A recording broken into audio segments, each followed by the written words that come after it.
Yeah guys, இன்னைக்கு நம்ம exercise 5.1ல first question பார்க்க போகிறோம். ஸோ ஃபர்ஸ்ட் கொஸ்டின் என்னன்னு கேட்டிங்கன்னா, obtain the equation of the circles with radius 5 cm and touching x-axis at the origin. இது ரொம்ப முக்கியமான point, at the origin. So graph ஆரம்பிப்போம்.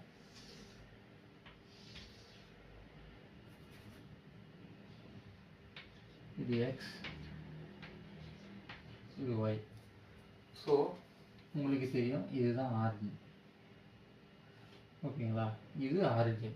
இந்த ஆரிஜினில் சர்க்கிள் பாஸ் ஆகும், டச்சிங் தி எக்ஸ் ஆக்சிஸ்னு சொல்லிட்டாங்க. அதுவும் குறிப்பாக இங்கேயும் டச் ஆகலாம், சர்க்கிள் இங்கேயும் டச் ஆகலாம், இங்கேயும் டச் ஆகலாம்.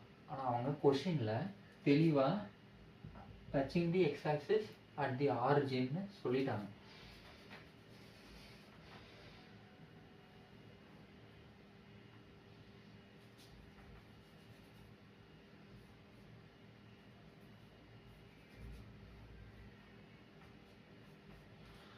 ஸோ சர்க்கிள் நமக்கு எப்படி வரும்னா இந்த மாதிரி தான் வரும். சர்க்கிள் கொஞ்சம் ஓவல் மாதிரி இருக்கும், ஸோ தப்பாட்டிக்காதீங்க. ஸோ சர்க்கிள், ஆனால் நமக்கு ரெண்டு பாசிபிலிட்டிஸ் இருக்குது. எல்லாரும் என்ன மிஸ்டேக் பண்ணுவீங்கன்னா, ஒரே ஒரு சர்க்கிள் வரைஞ்சிட்டு ஒரே ஒரு ஈக்குவேஷன், ஜென்ரல் ஈக்குவேஷன் மட்டும் ஃபார்ம் பண்ணிடுவீங்க சர்க்கிளுக்கு. ஆனால் அது அப்படி கிடையாது. இங்கே டச்சிங் தி எக்ஸ் ஆக்சிஸில் நமக்கு கீழேயும் வரலாம் at the origin. ஸோ ரெண்டு சைடில் இப்போ ரெண்டு ஈக்குவேஷன் கடைசியாக கம்பைன் பண்ணி எழுதலாம். அது எப்படின்னு சொல்கிறேன் உங்களுக்கு. ஸோ கொஷினில் இன்னொரு கிவனும் உங்களுக்கு இருக்குது. அப்படி அது என்னென்னா, ரேடியஸ் 5 cm. எப்பவுமே ரேடியஸை சென்டர்லேருந்து தான் அளப்போம்.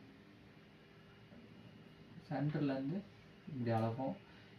இப்படியும் அளக்கலாம், இப்படியும் அளக்கலாம், இப்படி அளக்கலாம். ஆக மொத்தம் சர்க்கிளோட சென்டர் பாயிண்ட் வந்து இப்படி அளப்போம். ஸோ சென்டரு டச்சிங் எட்ஜஸ் தானே, எக்ஸ் ஆக்சிஸ் எட்ஜ், சர்க்கிளோட எட்ஜு தானே டச் பண்ணுது. அப்போது அங்கேருந்து ஒரு 5 யூனிட்ஸ் இதுன்னு எடுத்துப்போம். இதை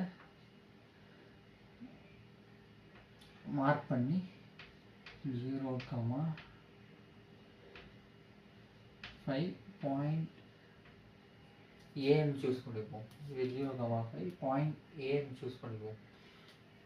இது உங்களுக்கு வேணும்னா இது 1, இது 2, இது 3, 4, இது 5, அந்த மாதிரி உங்களுக்கு ரெஃபரன்ஸுக்கு நீங்கள் அது மார்க் பண்ணணும் அவசியம் இல்லை. ஜஸ்ட் இப்படி போட்டு 0,5 எடுத்துக்கலாம். அதே மாதிரி இது மார்க் பண்ணி 0,-5, இது பாயிண்ட் பி. ஸோ நமக்கு டயக்ராமேட்டிக்கலாக இதுக்கு என்ன மார்க் அலாட்மெண்ட் பார்த்தீங்கன்னா 2 மார்க்ஸ் தான் இருக்கும். இது சம்டைம்ஸ் 1/2 மார்க் இருக்கலாம், இல்லை டயக்ராமுக்கு மட்டுமே 1 மார்க் இருக்கலாம். ஸோ அது அந்த மேக்ஸிமம் இதுக்கு 1/2 மார்க் தான் இருக்கும். ஸோ அது அந்த கொஷின் பேப்பர் செக்டர்ஸோட மைண்ட் செட்டை பொறுத்து. ஸோ இப்போ ஈக்குவேஷன் ஃபார்ம் பண்ணுறோம். எப்படி ஈக்குவேஷன் ஃபார்ம் பண்ணுறது? இதுக்கு ஈக்குவேஷன், சர்க்கிளுக்கு ஈக்குவேஷன் ஃபார்ம் பண்ணுறதுக்கு ஒரு ஜென்ரல் ஃபார்ம் சொல்லிட்டாங்க. நமக்கு அது ஃபார்முலாவாகவே இருக்குது. அது என்ன ஃபார்முலானா,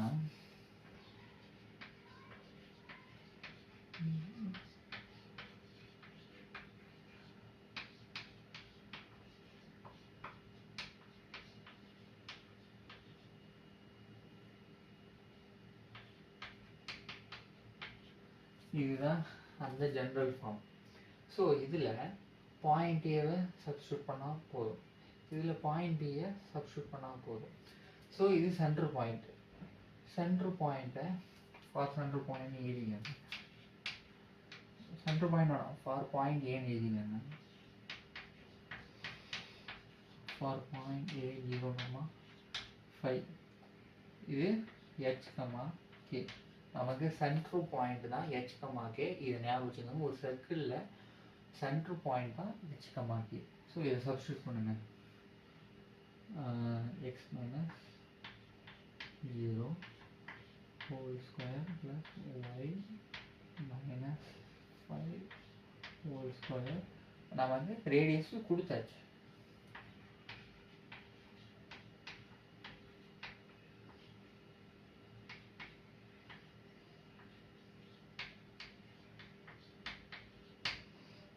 so r square 5 square.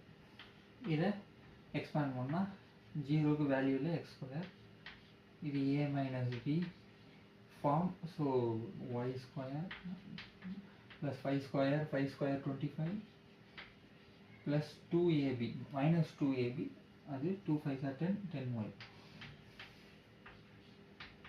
5 square 25. இப்போ இந்த சைடும் சேம் கேன்சல். இப்போ X square plus Y square minus 10y. ஓகேங்களா? இப்போ ஃபார் பாயிண்ட் பி கண்டுபிடிப்போம்.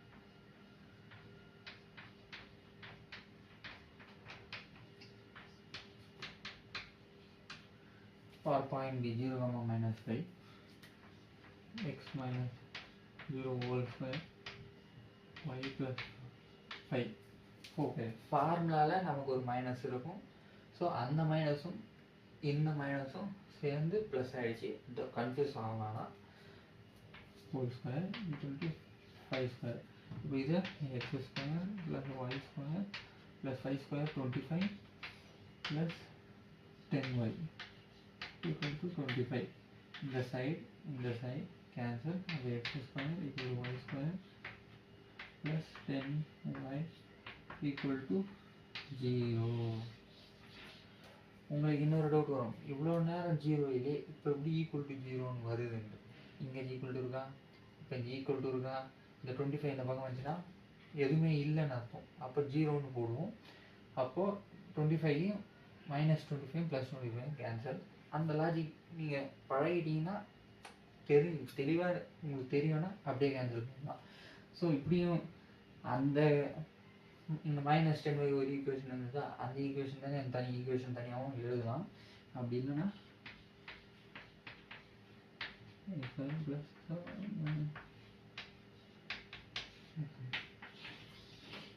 x square plus y square plus or minus 10y இப்படி எழுதலாம். So subscribe.